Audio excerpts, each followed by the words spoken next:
Harun Raşid деген padişah өткен. Harun Raşid adilеттүү padişah.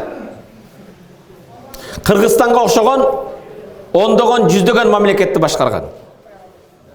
Жер шарынын 1/3 бөлүгүн мусулман башкарып турган.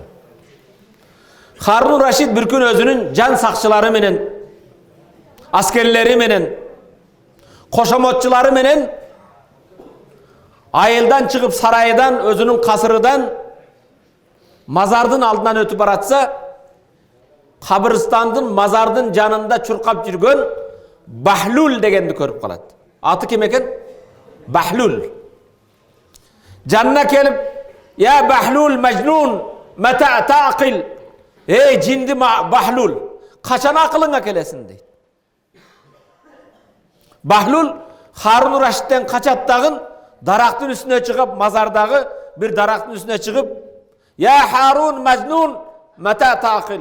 Ey cindi Harun, sen kaçan akılına kelesin deydi.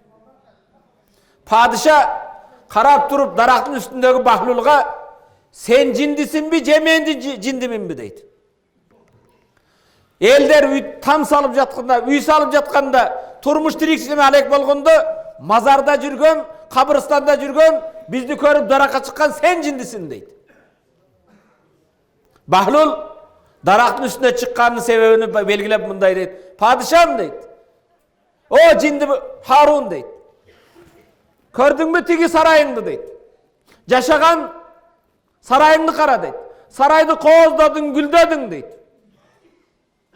Biroq kelip tübölük jata turgan jeringdi unutup koydun deydi. Men bul jerge köngül bordum, vaktılуу nersege köngül burgan jokmун deydi. Men cindimi, sen cindisinmi deydi. Padişanın жүрөгүнө bir nayza sayılganday çoçuyttagın, közünen möltürögen jaş agıp, çınıgı cindi men ekenmin, sen emes deydi. Tüş deydi. Men el başkargan padişamın deydi. Gördü, kabiristanda жүрө tilegingdi aytkın, suraganыңды bereyin, tirikçiliğingdi, turmuşuңdu oңdop algın deydi. Bahlul düşüp, padişanın janına gelip, padişam deydi, 3 nerse surayımın deydi. Atkaras birisi, kandıp atkarbayın deydi. El başkargan padişa men bolsam, tilegingdi aytkın atkaram deydi.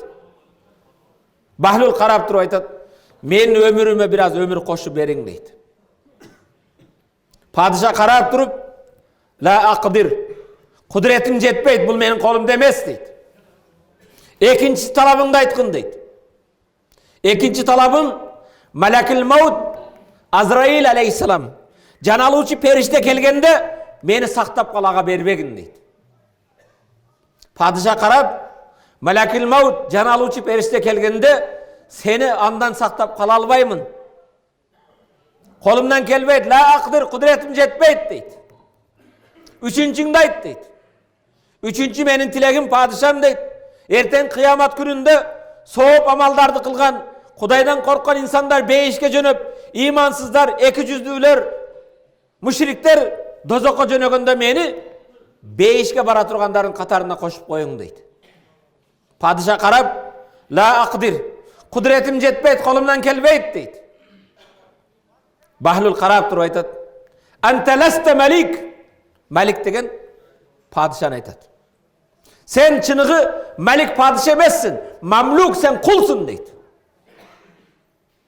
3 nerse suradım deydi. 3 nerse kolundan kelbeydi eken deydi. Anda sen padişah emezsin, sen kulsun, çınığı padişahını unutmagın deydi. Çınığı padişaha kulçuluk kılgın deydi. Bardık nerse anın kolunda, kudretinde deydi. Çınığı jaratkan, çınığı padişahını unutmagın deyip vaz nasihat aytat. İlgergi padişalardın aldında vazirleri var eken. Ekonomika jönündө, transport jolunda emes, Allah Taala'nı eskertүүчү, nasihat kıluvçular var eken. Harun Raşid'in bir gün canına kelet dagın, izni, nasihat kılgın, vaz aytkın maga dese, emi suunu alıp çınıdagı suunu içeyin dese, padişam deydi. Uşul bir çini suuga muhtaç bolup kalsan, uşul çınıdagı su senin jaşooңa uşuga muhtaç bolup kalsan, emne kılmaksın deydi. Padişah biraz oy jügürtüp, eğer menin ömürüm şu bir çini suuga muhtaç bolup kalsam, башкарган байлыгымдын, бийлигимдин, падышалыгымдын жарымын берип, бу сууду алмакмын дейт. Харун Рашидке алым айтат: эгер падышам ошол ичкен сууңуз өз жолу менен чыкпай койсо эмне кыласыз дейт. Суу ичкен сууң ал болуп өз жолу менен чыкпай койсо эмне кыласыз дейт. Байлыгымдын, бийлигимдин калган экинчи жарымын беремин дейт. Андай болсо, бир чыны сууга арзыбаган байлыгыңа, бийлигиңе таянып, Алланы унутуп койбогун дейт. Элдин акы турган кезде Кудайдан корк, Кудайдын акы турган кезде элден коркпогун дейт. Харун Рашид мындай ваздарды укканда жүрөгү титиреп, катуу ооруп, базарга барып өз колу менен кепин тандайт. Падыша түрдүү кийим кийген, бирок кепинди алган кезде тандап алат да үйүнө алып келип, менин кепиним ушул экен дейт. Эч бир айырмасы жок. Мени көмө турган мүрзени алып барып көрсөткүлө дейт. Өлүм төшөгүндө жаткан Харун Рашид падышаны жан сакчылары мүрзөгө көтөрүп келет. Казылган 2 метр мүрзөсүн карап, көзүнөн жаш агып, жаратканга жалбарып, Курандагы бул аятты окуйт. Курандагы аят: "Ма агна анни малия, халака анни султания." Ма агна анни малия. Малым, байлыгым мени өлүмдөн сактап кажетсиз кыла алган жок. Халака анни султания. Бүгүн менин султандыгым, падышалыгым халак болуп жок болду дейт. Колдон кетти. Жаның чыккандан кийин падышалык кылабы? Аны көргөн баласы мүрзөнүн жанында туруп, баласы дуа кылат. Я ман ла тазулу мулку. Эй, бийлигин эч жоготпогон зат, ирхам мен кад зала мулку. Бүгүн бийлигин жоготуп жаткан бендеңди өз рахматыңа алгын дейт. Эй, бийлиги эч жоголбогон зат, бүгүн бийлиги колудан келген өзүңдүн бендеңди өз рахматыңа алгын дейт. Урматтуу мусулман бир тууганым, ад-дуnya sa'a faj'alha ta'a. Бул дүние бир сааттардан турат. Ал сааттарды таат ибадат менен өткөзгүн. Ва нафсу таммаа. Инсандын нафсы тамак кылып тойбойт. Авидхал канаа. Нафсынды каниеттүүлүккө үйрөт. Алымдардын бирөөсү дос издегенге Кудай жетишерлүү. Бул дүниеде Кудайдан артык эч ким дос болбойт. Кудай менен дос болгон. Душман издегенге нафсың жетишерлүү. Кошнам душман, паланчы душман эмес, сенин эң чоң душманың нафсың. Эгер нафсыңды жеңе билсең, эң чоң душманды жеңген болосуң. Нафсыны жеңе албаган адам эч нерсеге кудурети жетпейт. Дос издегенге Кудай жетишерлүү. Душман издегенге нафсың жетишерлүү. Байлык издегенге каниет жетишерлүү. Каниет кылган адам бир курук нанга да разы болот. Кур нанга да разы болот. Бир чычка кулакка да разы болот. Каниет кылбаган адамга бир өрөн малды берсең да тойбойт. Кыргызстанды карматсаң да тойбойт. Пайгамбарыбыз саллаллаху алейхи ва саллам Аллах Тааладан хадиси кудси жеткизип мындай дейт. Якул ибн Адам, адам баласы мындай дейт экен. Мали, мали, мали. Малым, малым, малым дейт экенбиз. Лейса мин малик илля ма акалт фа афнайт. Сенин малың жеп ал кылганың сеники. Ау лабиста фа аблайт. Же кийип жыртканың сеники. Ау тасаддакта фа абкайт. Же Кудай жолунда садака кылып калтырганың сеники экен. Калганысын сен башкага бирөөгө жыйнайт экенсиң. Пайгамбар алейхиссалам айтат, адам баласына бир өрөөн мал берсе, экинчи өрөөндү каалайт. Экинчи өрөөн малды берсе, үчүнчүнү каалайт. Адам баласынын көзүн топуракта ойгозот экен. Байлык издегенге каниет жетишерлүү. Үлгү издегенге мага үлгү болсун, шуну мага сабак болсун, шу мага дарс болсун дегенге өлүм жетишерлүү.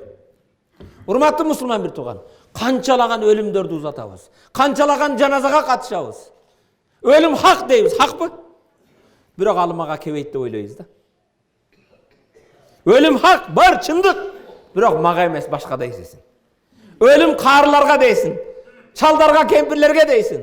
Мүрзөгө барчы. Айтты бул каарылар картаңдар үчүн деп жазган жазуу барбы?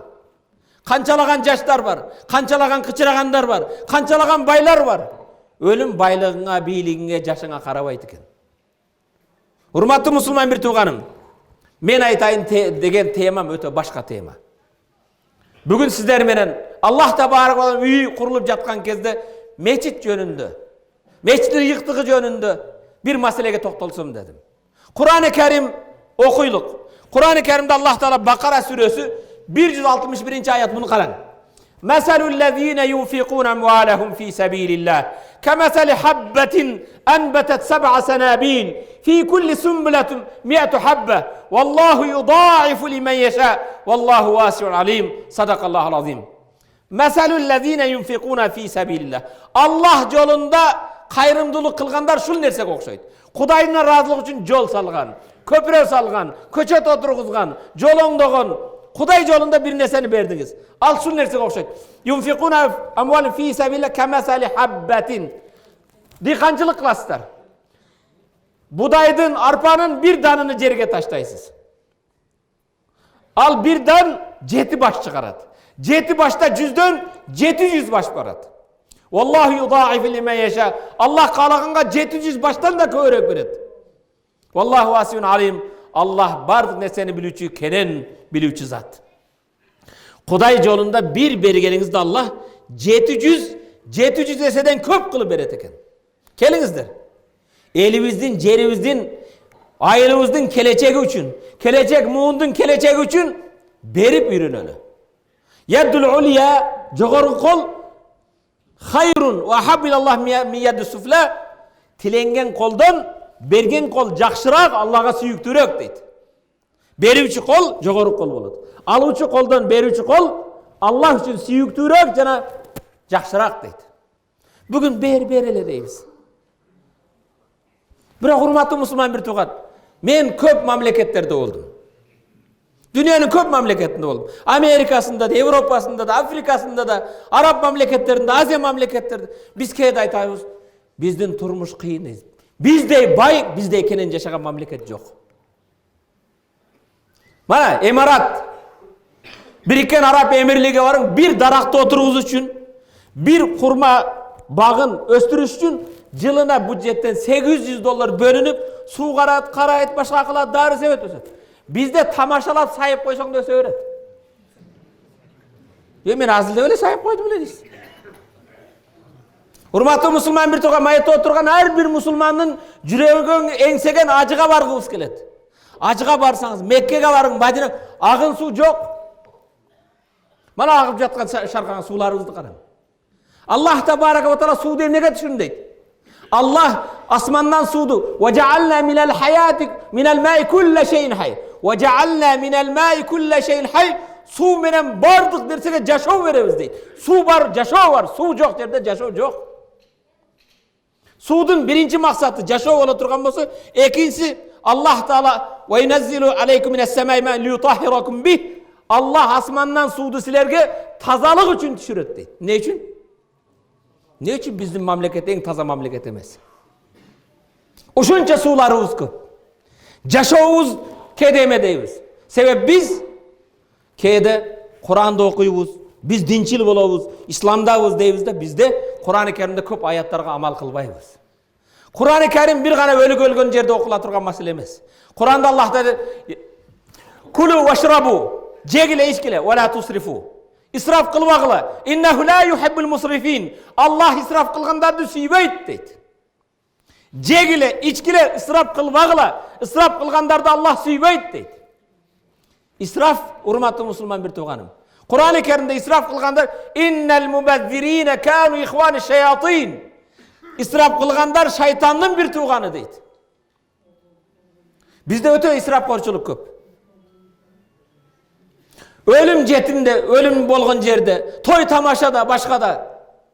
Hurmatlı musulman bir tuğanım. Bizdin jaşooday bir jaşoo başka mamleketlerde yok. Biz kede başkalarga bilip bilmezden артынан жүрgübüz kelet.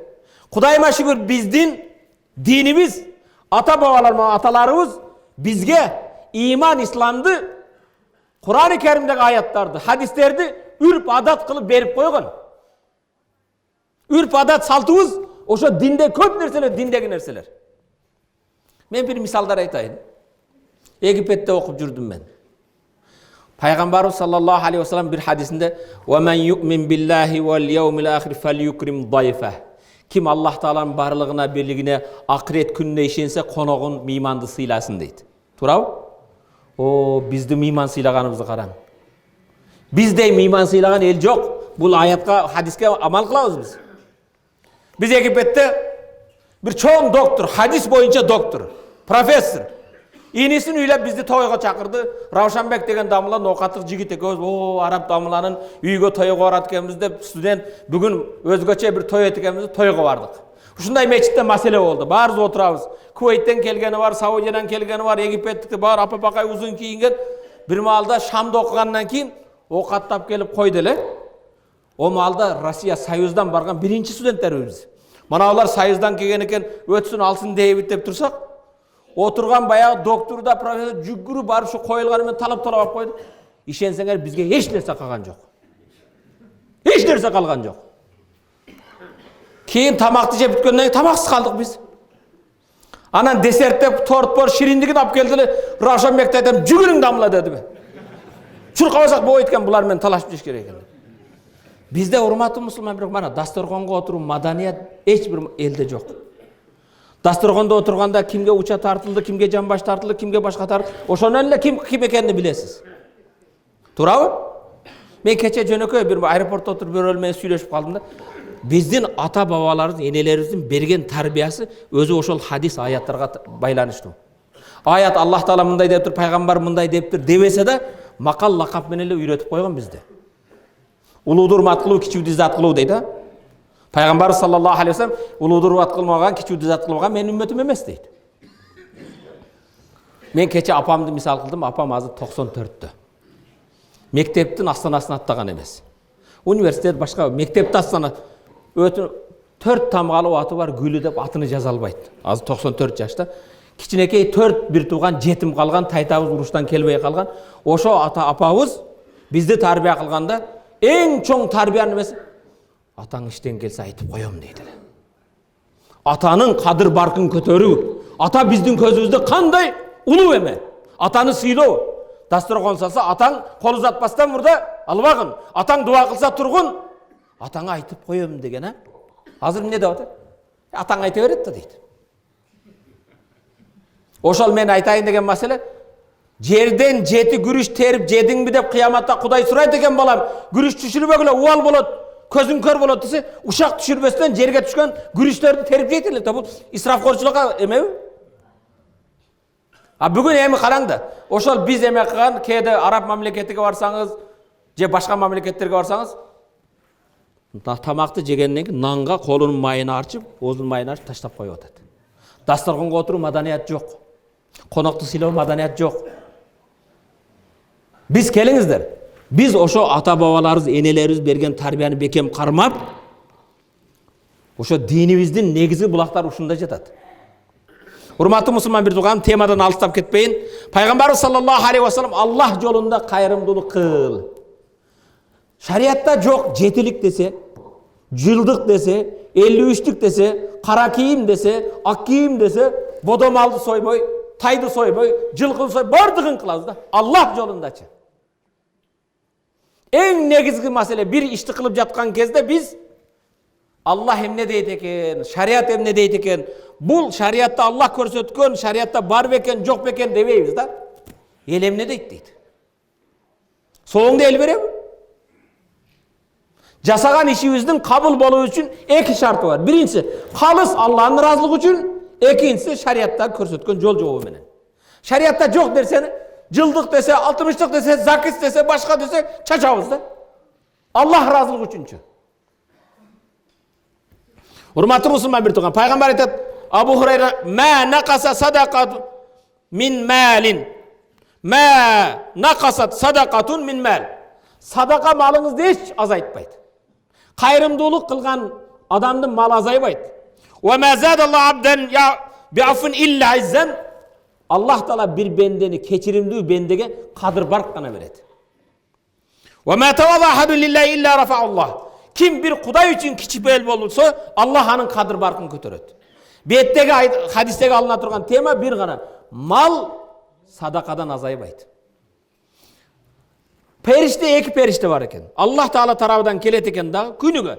Eki periştenin duası Allahümme a'ti limunfiqin halafa. Allah'ım bergenge orduga berekeli kıl ber deydi eken. Perişte dua kılat eken. Allah'ım bu turattın bergenine orduna bereke ver deydi eken.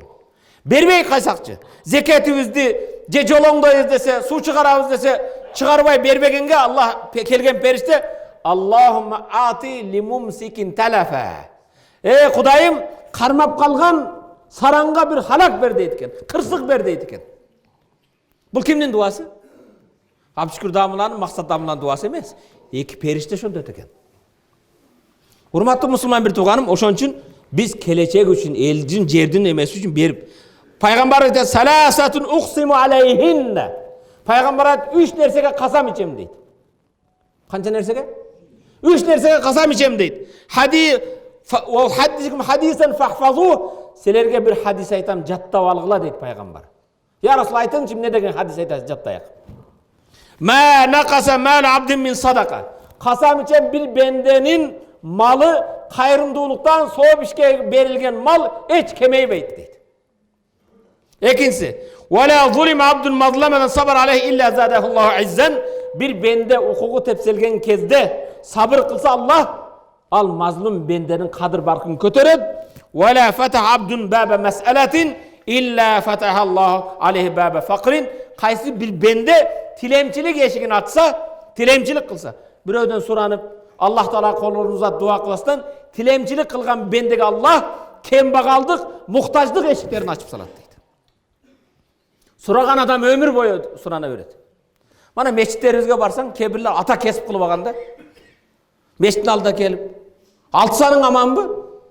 Allah seni kadir bartu aziz kılıp jarıktan özüngde hiç kor kılbagın. Peygamber sallallahu aleyhi ve sellem'in ömür yoldaşı Ayşe neviz aytat. Bir gün uyda koy soyduk deydi. Koy soyduk öyle deydi. Peygamber cumadan kelgenden keyin Ayşe soyulgan koydan emne kaldı deydi. Ya Resulallah bir dalıdan başka hiç derse kalgan yok. Barın tarkatı verdim deydi. Peygamberimiz aytat. Koydum bardık jağı bizge kalıptır. Bir gana dalısı bizdeki boluya kaldı deydi. Ne degen mani bu? Oşo Allah yolunda bergeni seniki oldu. Dalını jeysin. Al bolgondan çıkıp ketet. Peygamber aytat. Koydun tolluk bizge dalıdan başkası bizge kalıptır deydi. Jana aytkanda adam balasının malı jep al kılganın, je sadaka kılıp kaltırganın, je kiyip jırtkanın seniki. Başkası seniki emas. Hurmatlı Müslüman bir tuğanım, mana o hadiske men Kırgız elini daim çakırıp kelem. Kırgızstan elini çakırıp kelem. Eğer Kırgızstan eli şul hadiske amal kılsak, bizin oңдол болгон жолубуз калбайт эле. Суу чыкпаган айлыбыз калбайт эле. Мектеп салбаган, мечит салынбаган, суу калбайт эле. Бардыгы айылдар таза суу менен камсыз болот эле. Мектеп мечитибиз болот эле. Бул хадисте пайгамбар айтат: "İza mata ibn Adam inqata amal illa min salas." Adam ölgöndө бардык бара турган сооптор үзүлөт. Өлдүңүз да. Siz kim namaz okuyt? Hiç kim okuyt. Sizge kim oruza karmayt? Hiç kim karmayt. Adam ölgöndө bilip alыңыздар bir tuğandarım. 3 nersen soğucu eder. Birincisi, sadakatun cariyatun. Cari degen Arap dilinde ağıp durgan toktobogон sadaka deydi. Al kaysı? Mana meçit salıp koyu. Meçit dese damlalar bir gana meçitkele şakarat demekle. Jolongdop koyu. Köpüre salıp koyu. Köçet oturguzup koyu. Su çıkarıp koyu. Ayaldama kurup koyu. Bugün mana avtobus kütkende kardın asında bir ayaldama. Atama soğuğu tiysin dep men Egipet'te okudum. Kede uyga kelseniz ısık bolot ötö. Afrika'ya karayt. 50 gradus, 45 gradus ısık. Uyga kelgende birinci muzdatqıçta alasında, şu yette muzdaq su içesinde. Kede ayalın menen aytışkan masele, eğer uyda oturup şu muzdatqıçka холодильникке su koyup koygan bolbosa, uyda oturup su koyup koyboysun dep emek kılasında. Biroq men aytayın degen masele Egipet'te kede остановкага ayaldamaga kelseniz, birөө özünün үйүнөн kranды çıkargandağı muzdatqıç arkылуу stakan koyup koygan, krужканы koyup koygan, krужканы alıp su içeyim deseniz, markum atama bir Fatiha okup koyun degen. Alastağın bir Fatiha'nı okup durup su içip keteveriz atasıga soğup. Kebirler uyunun aldığa bunda köze koyup koygun. Көзөнө алып суу içeyim deseniz, marhum eneme bir ihlas okup koyun. Adam balası ölgöndө ага соғып жете турган не экен? Садака жария. Жолубузду ким оңдойт? Өзүбүз оңдойбуз. Көчөт отургузабыз. Биз ата бабалар отурган көчөттөрдү кыйып жок кылдык. Отунга башкага кыш келди деп. Ордуна отургуздукпу? Персиянын, фарстардын императору, падышасы bir күн аскерлери менен, желдеттери менен жолдо баратса, бул аталарга окшогон bir аксакал отуруп алып, кыйналып, зайтун көчөтүнө отургузуп аттыр. Зайтун көчөтү 10 жылда мөмө берет. Падыша карап, акылдан тайган аксакал экенсиз келжип. Көрүңүздөн төрүңүз жакын болуп калыптыр. Эмне үчүн зайтун отургузуп жатасың дейт. Бул 10 жылдан кийин мөмө берет. Жейсиңби, жебейсиңби дейт. Падышага карап туруп аксакал айтат, балам дейт. Бизден мурдагылар отургузуп кеткен зайтунду жедик, мен да отургузуп коем, бизден кийинки муундар жесин дейт. Жанындагы жардамчысын айтат, bir калты алтындан бер дейт, бул данышман аксакал экен дейт. Мурдагылардын отургузганын жедик, мен да келечек муунга отургузуп коеюн дейт. Bir тилланы алгандан кийин карап, падышам көрдүңүзбү? Адамдардын зайтуну дейт, 10 жылда мөмө берсе, меники мана отургузуш менен берди дейт. Бул данышман аксакалга дагы bir тилладан бер дейт.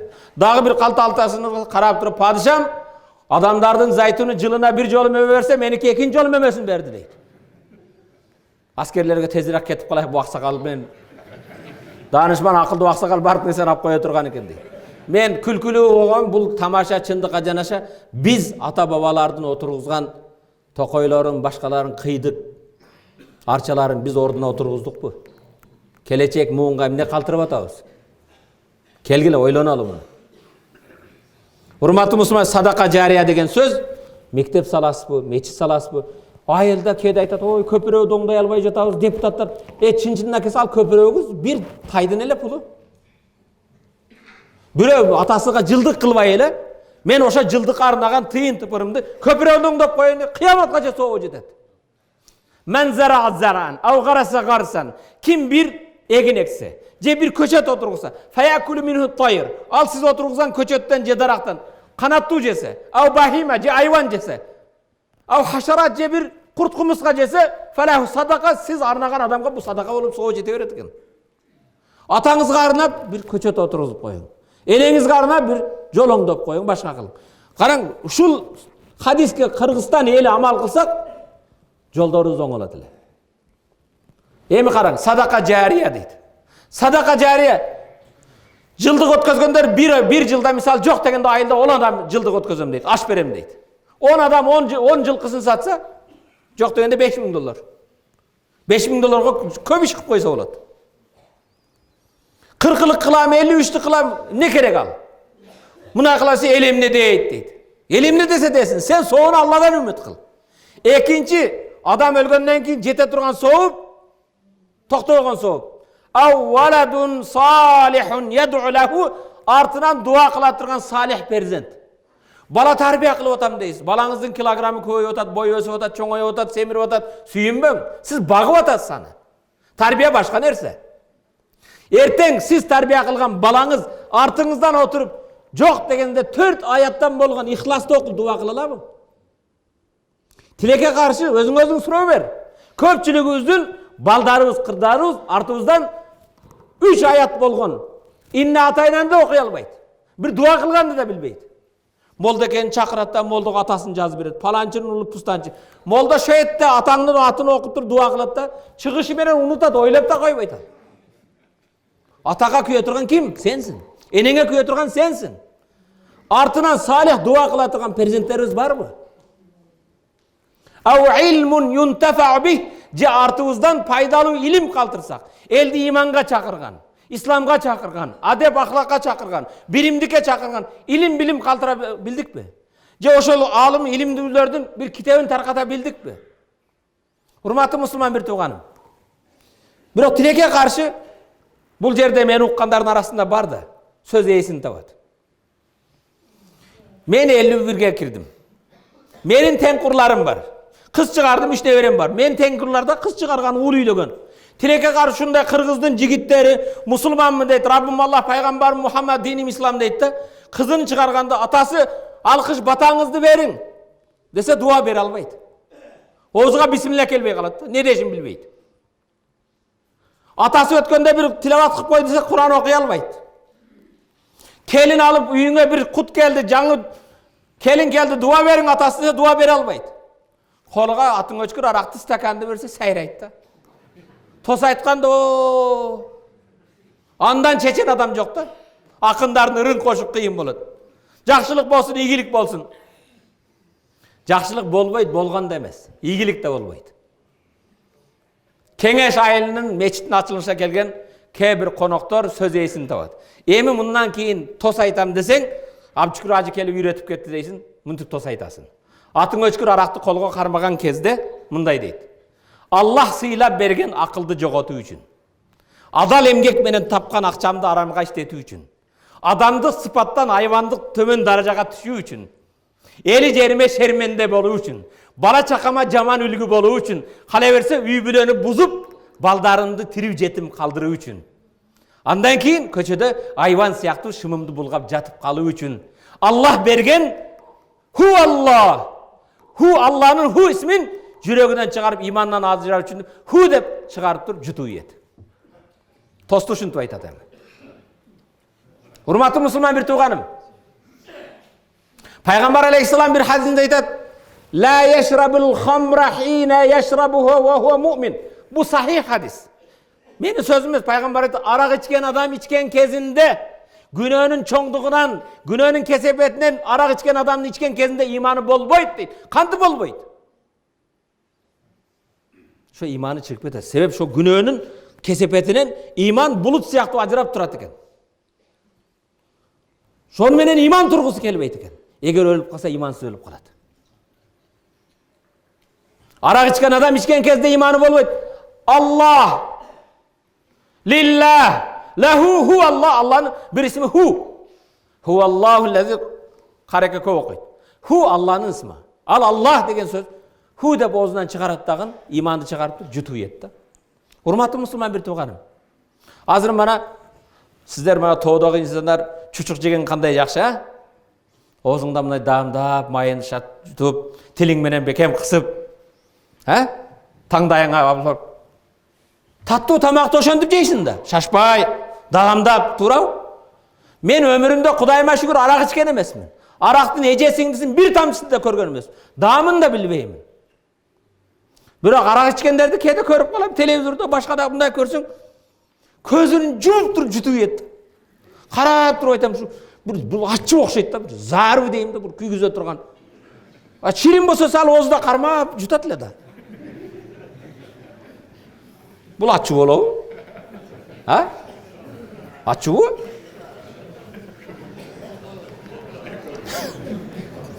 Көзүнө жумат, ху деп Аллахнын исмин чыгарып жутуйуп, анан наскисин жыттап калат. Же болсо хилеп жыттап калат, же пияз жыттап. Бул кандай деген сөз бул? Кайда барып атабыз биз? Аллах Таала инсанды сыйлап берген, айвандан айырмалаган биздин эң эмес алтынга алмаштыргыс акыл да. Туурабы? Акылыңды арабча аракты хамыр дейт. Хамыр деген сөз аялдардын жоолугун башына орогондо химар дейт. Бу акылды ороп салган нерсе да. Өз эркиң менен акылыңды жоготуп атаң, сен эмне деш керек анан? Хадистин уландысын айтайын. Ла язни зани хина язни ва хуа муъмин. Зына кылган адам, никесиз бирөө менен кумарын кандырган адам, ошо никесиз бирөөгө асылып жаткан кезде иман ажырап чыгып кетет экен. Булутка окшоп турат экен. Иман аны менен болбойт, өлсө имансыз өлөт. Ла ясриқу сарихина ясриқу ва хуа муъмин. Урадан бирөөдүн малын урдап атканда, бирөөдүн тайын урдап аткан кезде, бирөөдүн малын урдап жаткан кезде, ошо уурлуктун кесепетинен иман ажырап чыгып кетет экен. Иманы болсо ошону кылбайт эле. Иманы болсо ичпейт эле. Иманы болсо зына кылбайт эле. Иманы болсо урлук. Иман жок үчүн ошону кылып атат. Иман ажырап кетет. Бирок урматтуу мусулман бир тууганым, тооба эшиги ачык. Тооба эшиги асмандан жерден кенен. Индаллах якбалу таубатал абд ма лам югаргир. Аллах бенденин тообасын гаргарага чейин кабыл алат. Жан берекеге чейин тооба эшиги ачык. Бирок гаргара болуп калып, өлім төшегінде өлім чын екен, ой тоба қыл, ал кезде болбайды. 7 күн батыштан шыққан кезде қиямат болды деп тоба қылсаң, тобаң қабыл болбайды. Аға чейін Аллах Таала барлық тобаларды қабыл қыла береді. Урматты мұсылман бір тоған, пайғамбардың о хадисі. Ятбаул мәйита саласатун. Өлік ұзатып отауыз, а? Мүрзеге бар отауыз да. Мәйітті үш нәрсе еткен. Ятбаул мәйита саласатун, ахлуху ва малуху ва амалу. Үй білесі, малы мүлкі, жана амалы етшет екен. Фаярджу иснан, мүрзеден екеуі қайтып келеді екен. Сізді апарған машинада қайтады, портерде қайтады. Достарыңыз қайтады, ағайынлеріңіз қайтады. Ваяпқа вахидин біреу сізменен қалады екен. Ал сізменен қала тұрған амалыңыз. Мүрзеде қала тұрған амалыңыз қайсы амал? Ұрлық бұ? Елді бөліп жару, ушақ бұ? Ғибат бұ? Намазыңыз қалады, оразаңыз қалады, зекетіңіз қалады, хажыңыз қалады, садақаңыз қалады, ұлы дұрмат қылғаныңыз қалады, кичуді зат қылғаныңыз қалады, ата-енеге болған қызматыңыз қалады, еліңе, жеріңе болған қызматың қалады. Мүрзеге бізді қойғанда біз қайтауыз, бірақ періштелер мүнтет екен. Аллах Таала, абди, о бендем, ражау таракук, ражаалар қайтты, сені таштады. Сені таштап қайтышты. Вафит тураби дафанук, сені топыраға көміп қойды. Валил хисаби арадук, Аллахның есебіне сені арыз қылып қойды. Есебіңді өзің бер деді. Валау заллу маак ма нафаук, егер сені менен қалса да пайда бере албайды. Валам ябқа маак илля амалук, сені менен амалыңнан башқа еш нәрсен қалған жоқ дейді. Ванал хайиллази ла амут, мен эч өлбөгөн тирүү зат, мен қалдым, есеп беруің қалды дейді екен. Урматты мұсылман бір туған, ұшындай ма жашау? Пайғамбар саллаллаху алейхи вассалам, мечит, урматты мұсылман бір туған, инналлахи юхиб, Аллах Таала сілерді сөй, иза амала ахадукум амалан ан ютқина. Сілер бір іш қылғаныңарда, ішті тақ, кемтіксіз атқаныңарды сүйет дейді. Кейде біз шақырылған жерге уақытта барбаймыз. Кейде бір ішті чала қылып қойуыз. Кейде бір жасалған нәрсені кемшілік қылып қойызда, бия қырғызша болды да дейді. Ал қырғызша емес, сенше болды ал. Айыбыңды қырғызшаға қойысын. Пайғамбар алейхиссалам үмметін айтады, бір ішті қылсаң, Аллах кемтіксіз қылғанды сүйет дейді. Біз кемтіксіз иш атқарып үйренішіміз керек. Анан кейбір нәрсені динге таяққа башқа қылып кемшіліктерімізді. Урматты мұсылман бір пайғамбар саллаллаху алейхи вассаламдан мо хадисіне қараң, Хазірет Умар риуаят қылады. Қала Расулаллах саллаллаху ла туксиру әл-кәләме биғайри зикриллах. Алланы естеуден ташқары көп сөйлеуге келеді дейді. Біздің отырғанымыз сөйлегеніміз саясат, ушақ, ғибат. Аллах Тааланың зикри болбаған көп сөздер, фа инна касратул калам биғайри зикриллах қасватун лил қалб, жүрегіңді ташбауыр қылады дейді. Жүрегіңді қатытып қояды дейді. Құран оққанда, ибадатта илай албайсың, беріле албайсың. Фа инна бадан нас мин Аллах ал-қалбил қаси, Алланың рахматынан ең алысы болған бенде ташбауыр адам дейді, жүрегі қатты адам дейді. Урматты мұсылман бір пайғамбар алейхиссаламдың мо хадисini айтудан бұрда келіңіздер, пайғамбар өзінің сахабаларға иманыңарды жаңылағыла дейді екен да. Иманды қантып жаңылайбыз десе пайғамбар айтады, ла илаха иллаллахны көп айтқыла, иманыңар жаңарады дейді. Bir kelime keltiremiz, anam bir жаңа hadis айтам. La ilahe illallah. La ilahe illallah. Muhammedun Rasulullah. Arttamday tartınbayla ayta vereyli de. La ilahe illallah Muhammed Rasulullah kelimesi 24 tamgadan turadi. 24 saat günöңүздү keçirет. La ilahe illallah Muhammed Rasulullah 7 сөздөн турган bir сүйлөм дозоктун 7 эшигин бекилет. Ошондон келимени тартынбай. La ilahe illallah Muhammedun Rasulullah. Урматтуу мусулман bir туган, мына хадис кан. Пайгамбар саллаллаху алейхи вассалам Qala Rasulullah sallallahu aleyhi ve sellem Men yakhuzu min ümmeti khamsu khisalin. Menin ümmetimden 5 kasiyetli nerseni kim alat deydi. Peygamber aytadi. Menin ümmetim içinden 5 kasiyetli nerseni kim alat deydi. Alığınızlar kelbeymi? Peygamber şunday suraganda fayamalu bihinne jönle alıp koyup emes. Men aytkan 5 kasiyetli nersege kim amal kılat deydi. Av yuallimuhunna men ya'malu bihin. Je özü amal kıla almasa amal kılgan biröge kim üretet dep suradı Peygamber. Kale Abu Hureyre, kultu ana ya Resulallah.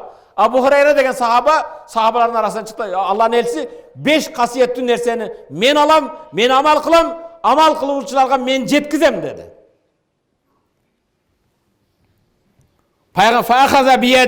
Peygamber kolumdan karmadı. Fa'addahunna fiha 5 nerseni sana berdi. Bilingizler kelemi? Daha bir kelime aytабыз. Birincisi, ittaqil maharime takun a'badan nas. Birinci kasiyetli nerse aram nerseden saktangın takun a'badan nas, en ibadatköy, ibadatçıl, Kudayga süyüktü kul bolasın dedi. Birovdu karap ibadatköy eken, ibadatçıl eken deyiz go. Peygamber aytты, aramdan saktangın en ibadatköy insan bolasın dedi. Aram degende urmatlı Müslüman bir tuğan tuğra en başta arak turat, adam öldürüp turat, kan tөгüp turat, uğurluk turat, zina kılıp turat. Biroq arak, bu aram degen söz, onu menle çektelip kalbaydı. Gıybat aram. Birovdu gıybat kılу. Uşak aytуу aram. Tarazdan aldaş aram. Birovdun malın, mülkün, toğru emes jol menen jeş aram. Toğru emes dokument menen jetim jesiz akısın jeş aram. Aram nerse öte köp. Aramdan saktangın ne olasın dedi? En Allah suygan bende olasın, ibadatköy olasın. İttaqil maharime takun a'badan nas. Varda bima qassamallahu lak takun agnan nas. Allah bergen nersege, çekenge жазган nersege, Allah rızk kılıp bergen nersege razı bolgun en bay adam bolasın dedi. En bay adam malı köp emes, Allah bergen razı bolgan, kaniyet kılgan adam eken. Ekinchisi. Üçüncüsü, ve ahsin ila jarik takun mu'minen. Koşnanga jakşılık kılgın, mümin bolasın dedi. Çınıgı mümin kim eken? Koşnaga jakşılık kılgın.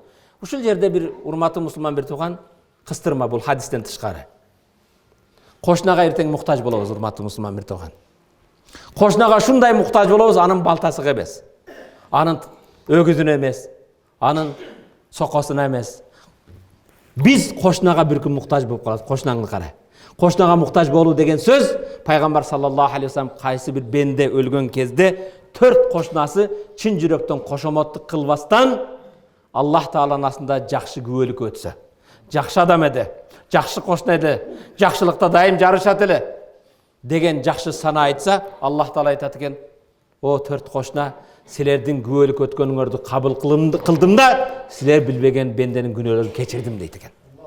O bendem silerden ötken güvölüңөрдү kabul kılıp siler bilbegen günöөнү keçirdim deyt eken. Андай bolsa koşnaga muhtaç bola turgan bolsok, koşna menen jakşı mamilede bololu. Peygamber sallallahu aleyhi ve sellem Cebrail aleyhisselam kelip maga koşna menen jakşı bol, koşna menen jakşı bol degen köp osiyat kıldı. Men oyladım, koşna dagı bala çakam siyaktуу menen muras alap eken деп oyladım deyt. Koşnaga barız muhtaç bolobuz urmatlı Müslüman bir tuğan. Koşnaga jakşılık kılsa ne bolat eken? Mümin. Maşallah. Vahibbe linnas ma tuhibbu li nafsik takun musliman. Özüňe jakşı görgen nerseni başka adamlarga da jakşı görgün, musulman bolasın deyt.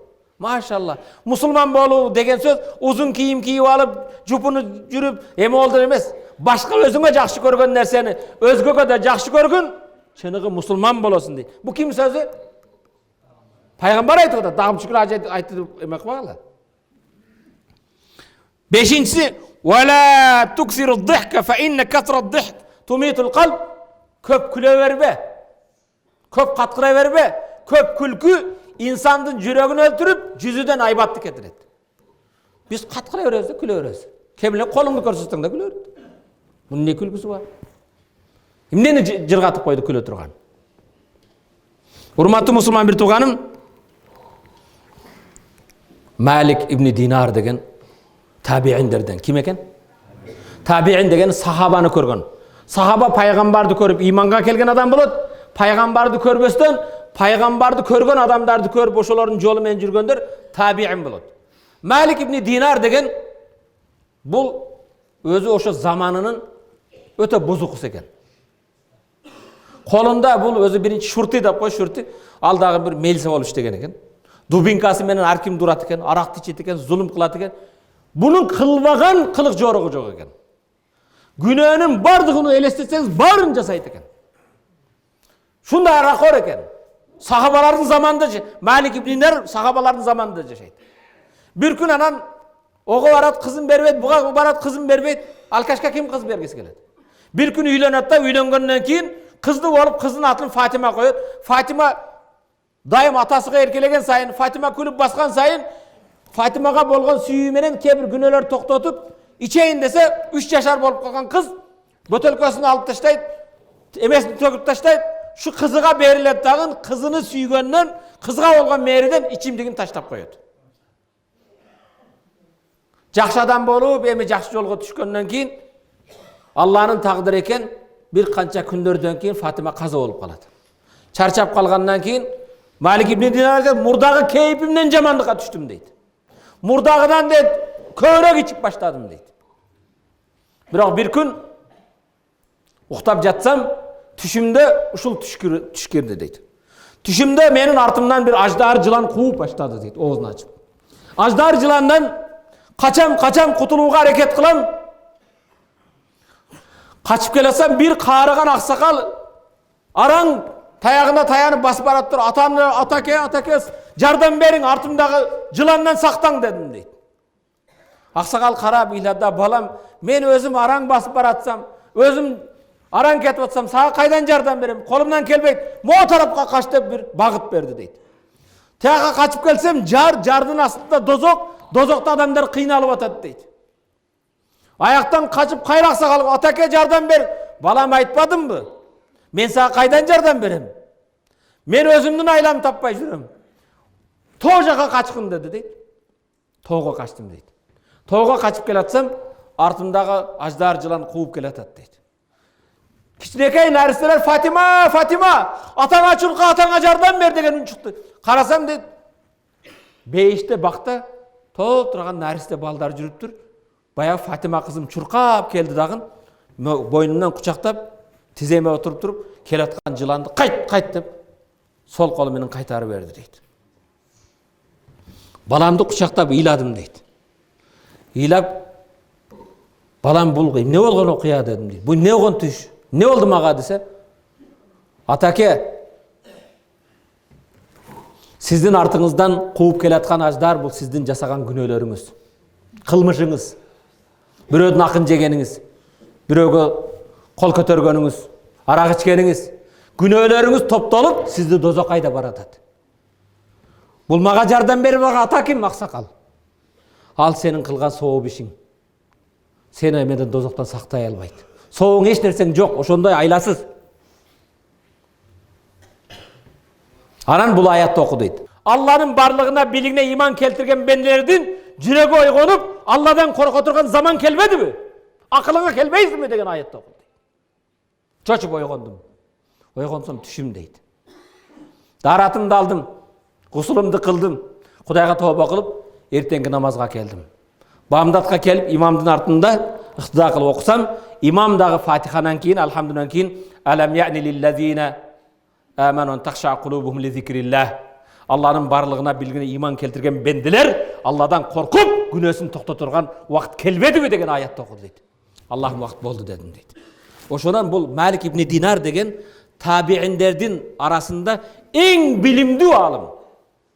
Bugün bizim Kırgızstanda Çuvağa Hacı men Maksat Damla en alım, ilimdүү dey turgan bolsok, oşol zamandın en alımı, bilimdүүsü oşo Malik ibn Dinar bolgan. Urmatlı Müslüman bir toğan men aytayın degen masele, kebirler men de günökör benden de günösünü keçirep eken, men munçalık arakı içip жүрдüm, munçalık buzuqılık жүрдüm, munça alısты debeň. Allah Zumar suresinin 53. ayatında Kul ya ibadiyellezine asrafu ala enfusihim la taqnatu min rahmetillah innallaha yaghfiru zunuba cemi'a innehu huvel gafurur rahim deydi. Kul ayt ey Muhammed deydi. Kimge aytat? Ümmetine ayt deydi. Ya ibadiyellezine asrafu ala enfusihim. Ey ömürlerini israf menen ötközgön bendiler. Kanti israf menen?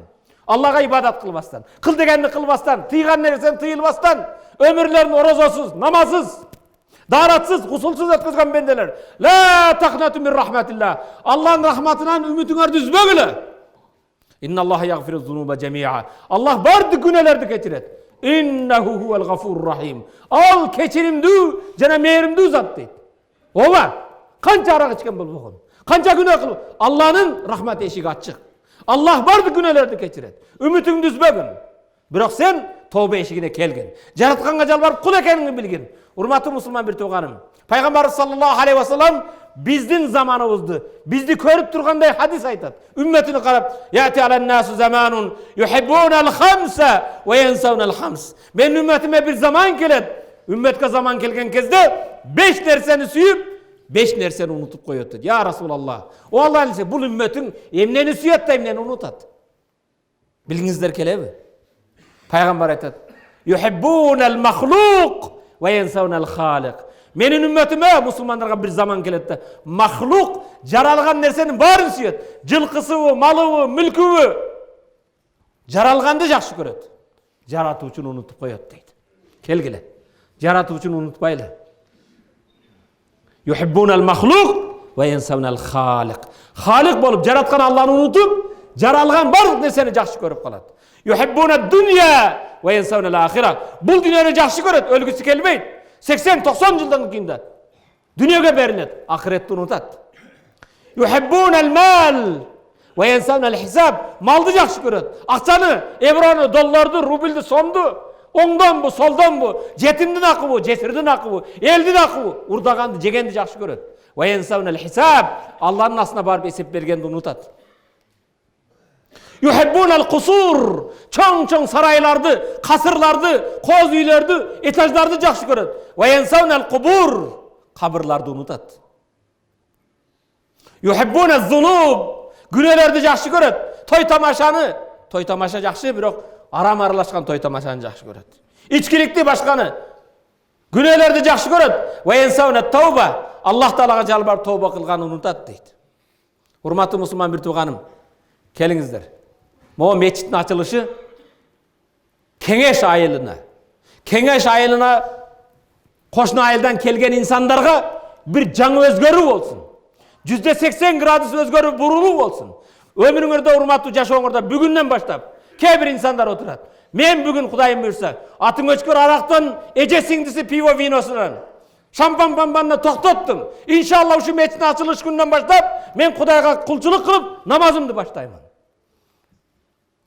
Кээ бирлер жамаат менен мечитке келбеген инсандар.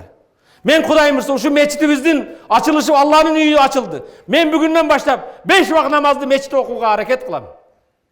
Карыган аксакал даратын алып мечитке тыкылдап кыйналып келе жатыптыр.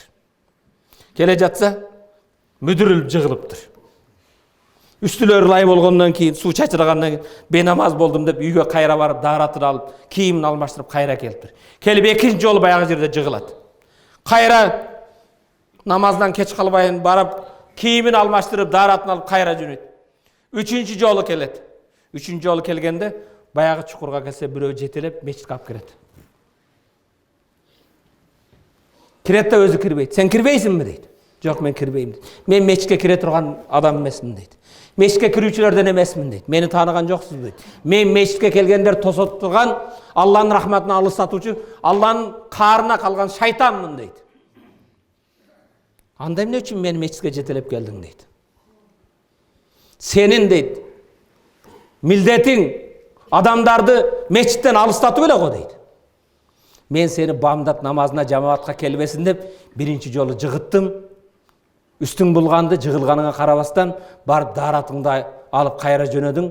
Сенин эркиң үчүн Аллах Таала сенин эмес, үй бүлөңдүн бардыгын күнөөгүнү кечирип салды дейт.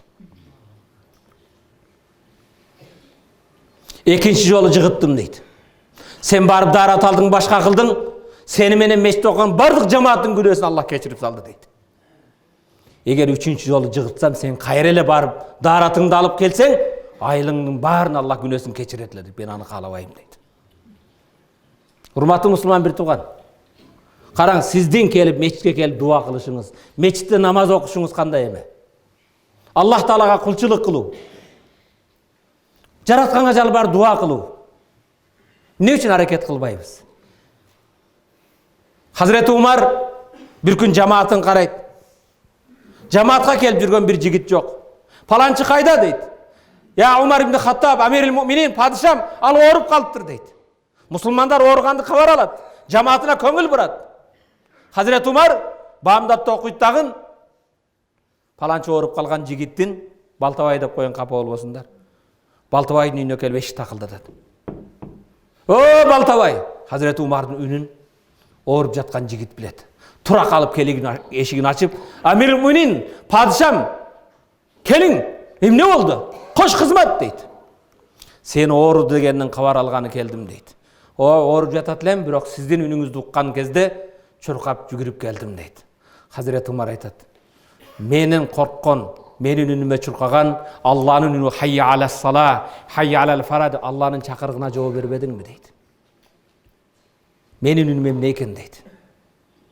Сенин менин доошумду, үнүмдү билип туруп чуркаган Алланын чакырыгына эмне жооп бербейсиң дейт. Пайгамбар алейхисаламга бир көзү ажиз болгон көркөп, я Расулалла, мага уруксат бериң, үйүмдө намаз окуйун дейт. Мени жетелеген бирөө жок дейт. Пайгамбар алейхисалам болуптур дейт. Жетелерге мескап келе турган адамың болбосо намазыңды үйүңдө оку дейт. Бир аз пайгамбардын алдысынан алыстап жаткан кезде пайгамбар токтоң дейт. О, көзү ажиз болгон аксакал токтоң дейт. Токтогондо азанды угасызбы дейт. Угам дейт. Хайя алас сала угасызбы? Хайя алал фар угасызбы дейт. Анда үйдө окугаң жооп бериң дейт чакырга дейт. Алланын чакырыгына келгин дейт. Урматтуу мусулман бир тууган, сөзүмдүн акыры. Хазіреті Умар ибн Хаттаб радиаллаху таала анху. Хазіреті Умар адлеттүү падыша. Эрте менен намазга өттү эле. Намазга өткөн кезде Абу Лу'лу Мажуси бутпарас, отко сыйынган Абу Лу'лу деген отко сыйынуучу дин душманы келет да пайгамбарга 17 жолу ууланган канжарын саят. Хазіреті Умардыга 17 жерине канжар сайылат. Сахабалар айтат, Хазіреті Умар үрүкүдөн саждадан көтөрүлбөй калды. Эмне болду? Абдурахман ибн Ауф деген сахабаны өткөздү, намазды улантты. Качып бара жаткан кезде ондон көп сахабага кылычы канжарын сайды, 9 каза болду. Хазіреті Умар мечит, пайгамбардын мечити. Падыша Хазіреті Умар имам намазды эле. 17 жерине канжар сайылды. Намазды окугандан кийин Хазіреті Умарды үйүнө көтөрүп келишти. Үйүнө көтөрүп келгенден кийин бардык дене табып, дарыгерди чакырды, табып, сүттү ичирсе сүт, канжар сайылган жерден чыгып кеткенден кийин табып айтты, Хазіреті Умар бүттү. Акыркы кези калды. Насаатын башкасын айтты. Хазіреті Умар бирок ошол кан көп жоготкондон үшүдөн кетти. Бүгүнкү күн мен комага түштү. Амирил Муъминин, насаатыңызды айтың. Үммет эмне кылат, кандай болот? Ойгонбойт, кыйкырат. Умар ибн Хаттаб өзүңүздөн кийин ким эл башкарат? Насаатыңызды укпай калдык. Осуятыңызды укпай калдык. Хазіреті Умар үшүн жоготкон эстен катайган. Бир сахаба келет да, Умар дейт, кантип ойготобуз, эмне кылабыз? Бирдеме жыттатабы? Жок. Сахабалардын бирөө бул дейт, Алланын азанын уккан кезде, намазга чакыруу болгон кезде чочуйт дейт. Ойгонсо ушунда ойгонот дейт. Хазіреті Умардын кулагына ас-салату хайрун минан наум. Намаз уйкудан жакшы. Хайя алас сала. Намазга кел дегенде ойгонуп тура калат. Туруп өзүгө келгенде биринчи суроосу. Асаллан нас, адамдар намазды жамаат менен окуп алдыбы дейт. Я Амирил Муъминин намаз окушту дейт. Мен намазын бүтө эле алып келгиле, мен дарат алдыргыла дейт. Даратын алып намазын окуйт. Намазын окуп бүтпөстөн Хазіреті Умардын экинчи суроосу, мени канжар сайган мусулманбы, мусулман эмеспи дейт. Ким мага эме кылды? Бир мусулманды акын жеппинби? Бир мусулманга адилетсиздик кылдыкмын дейт. Я Амирил Муъминин, сизге канжар сайган мусулман эмес, отко сыйынган бутпарас, отпарас Абу Лу'лу Мажуси дейт. Кудайыма шүгүр, кыяматта Алланын астына барган кезде бир Кудайга сажда кылган бенде менен карама каршы турбайт экенмин. Мусулман эместин колдон өлүпмүн дейт. Эгер бир мусулманга зулум кылсам эмне болот эле дейт. Андан кийин баласы Абдуллага, Абдулла балам, чурка Айшенеге дейт. Айшенеге чурка баргын, пайгамбар жашаган бөлмөдө, пайгамбар жашаган бөлмөсүгө коюлган, хужурасына. Пайгамбар коюлду, пайгамбардын жанына Хазіреті Абубакыр коюлган, ошол жерде да бир адамга орун бар. Мен ошо эки досумдун жанына сөөгүмдү койсолор, Айшенеден уруксат сурагын дейт. Абдулла баласы чуркап келип, я умма, о эне, Уммул Муъминин, имандуулардын энеси. Хазіреті Умар ибн Хаттаб Амирил Муъминин сурады деп айтпагын дейт. Хаттабтын баласы Умар деп сурагын дейт. Падыша дебегин, падышалыгым кетти бүгүн дейт. Атам сізден рұқсат сұрап атат, ошол жерде бір адамға орын бар екен, атам да ошол жерге қойылсын дейді. Айша энебиз қарап, күйеуім болот Расулулла, атам болот Абу Бакыр, үчүнчү орунду өзүмө карап отурат элем дейт. Мен коюлсам деп дейт. Бирок Умардай адамдын сөзүн эки кыла албайм дейт. Болуптур, Умардын коюлушуна мен ыраазымын дейт. Чуркап келди, Хазіреті Умар жан берип жаткан кезде эң үмүтү ушул жакшы сүйүнчү кабарды угуш эле. Айша энебизге келген алдынан келип, "Я абата, атакем, Амирил муъминин, атакем, Айша энебиз сизге рұқсат берди шөйтке коюлушуңузга" дейт. Көздү жумуп жумбастан, "Балам" дейт, "жаным чыккандан кийин кайра бар бир жолу сурагын" дейт. "Балким менин тирүү кезимде менин сөзүмдөн өтө албай, сөз өзгөрүп калбасын" дейт. Адилеттүүлүк таң. "Жаным чыккандан кийин кайра бар рұқсат сурагыла, рұқсат берсе мени ошол жерге койгула" дейт. Мен айтайын деген маселе, урматтуу мусулман бир тууган, Хазіреті Умардын жан берип жаткан кезде де намазга болгон эмеси. Сиздин денеңиз, 6 саныңыз аман, акылыңыз жайында. Намаз окубаса кандай? Ас-салату имадид-дин. Намаз диндин түркүгү. Фаман акама факад акама-дин. Ким намазын окуса динин тургузуптур. Ва ман тарака салат факад хадама-дин. Ким намазын таштаса, ал динин талкалаптыр дейт. Намаз менен улуу. Намазда арабча салат дейт. Салат. Ас-салату хайру минан-нам. Намаз уйкудан жакшы дейт. Ас-салат, салат деген сөз силатун байнал абди ва рабби. Аллах менен бендин арасында байланыш. Сиз намазда Кеңеш айылын мечитиндесиз. Денеңиз бул жерде, рухуңуз Аллага көтөрүлөт. Акылыңыз менен, рух менен, Аллах менен байланыш. Жаратканга байланышыңыз барбы? Пайгамбар алейхиссалам айтат, кээ бирлер сөз эсин табат. Баамдап намазыга турбаган инсандын кулагы шайтандын унитазы дейт. Шайтан келип кулагына чур деп сиет экен да. Кээ бирлердин кулагына 50 жылдан бери шайтан сийип жүрөт. Баамдатка тургусу келбейт. Анан чыгып сүйлөсө кыйын болот да, галстук тагып алган. Сүйлөсө асмандан сүйлөйт. Кулагың унитазы. Баамдатка тура албайсың.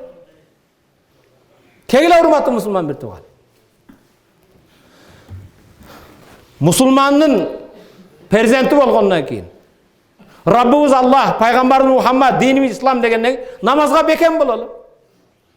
Мурда балким үзүр болот эле. Мечитибиз жарака кеткен, мечитибизде отоплениясы жок. Эми бул мечитте намаз окуган баткенче намарт.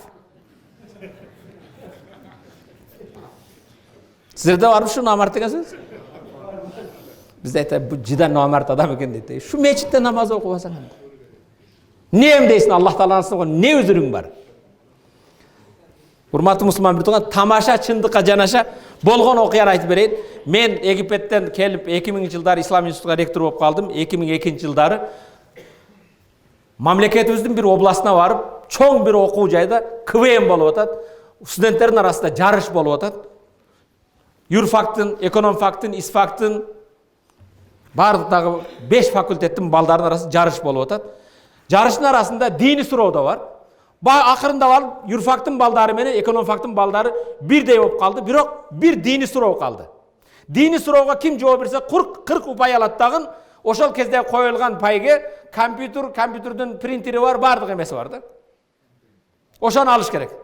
3 в 1 дейт. Баары бар. Ал суроо ушундай эле. Рамазан айында барганбыз, ооза чаркылып. Анан айттым, орозо кимге фарз? Юрфактын балдары жооп берет. Устаз биз шуга жооп берет. Жооп бергилесек, орозо биринчи мусулманга фарз. Значит, кафирга фарз эмес.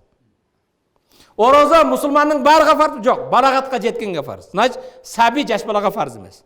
Орозо кимге фарз? Мусулман акылында жайы болуш керек, жиндиге фарз эмес. Орозо ден соолугу чың адамга, ооруга фарз эмес. Орозо сапарда эмес, сапардагы адамга да фарз эмес, ооз ачса болот. Суроого толук жооп берди. Мусулман балагатка жеткен, акыл жайы жайында, акыл эс жайында ден соолугу чың болгон. Анан сурады. Бар жооп берди, мен айттым, силерге 40 упай берүүдөн мурда эми суроо силерге. Орозо сыңарбы силер дедим. Юрфакта окуган 5 бала. Мен чыкпай калдым, айттым. Силерди балагатка жете элек дейин десем, баарың дедим, университетте окуп атасың. Мусулман эмесби дейин десем, баарың Кудайыма шүгүр. Мусулмандын балдарысыңар. Оору дейін десем барың 0,86 отырып, жинде емеспін деп университетке кіргенсіңер. Бирок силердин орозо кармабаганыңарга менин эки эле күмөнүм калды. Мусулман болуп туруп, балагатка жетип туруп, акылы жайында болуп туруп, жинди болбой туруп, ден соолугу чың болуп, орозо кармабаган, намаз окубаган адамга эки эле күмөн болот. Балагатка жеткен болуп, акылы жайында болуп, ден соолугу чың болуп, намаз окубаса, орозо кармабаса, ал этек киркелген аялдар болот. Биринчи күмөн шу. Экинчиси балагатка жетип, акыл жайында болуп, бар жайында болуп туруп, орозо кармабаса, намаз окуп, экинчи күмөн төрөттөн кийин нифас жатын эс алган болот 40 күн. Ошол кезде намаз окубайт. Айдым силерде кайсы бар? Кайсы үзүр бар? Урматтуу мусулман, тамаша чындыкка жанашып, намаз окубаганга эмне үзүрүң бар? Мындан артык сөз болбосо керек, Чучукка жеттиби? Келиңиздер эми намазга окуйлу. Мен сиздерди, эгер сөзүм каттуу тийсе, кечирим сураймын. Мен силерди кара санаган душман болгон үчүн эмес, мен силерди жакшы көргөнүм үчүн, өзүмө жакшы көргөн Алланын ыраазылыгын силерге жакшы көргөн үчүн, акыретте бул дүйнөдө эки дүйнө бактылуу болууңар үчүн бул нерсени айтып атам. Эгер сөзүм каттуу болгон болсо, кечирим сурайм. Келгиле, Аллах Таала кул бололу. Амин. Аллахумма филна зунубана ва каффир анна сайyi'atina ва таваффана мa'ал абрар bi rahmatika ya arhamar rahimin.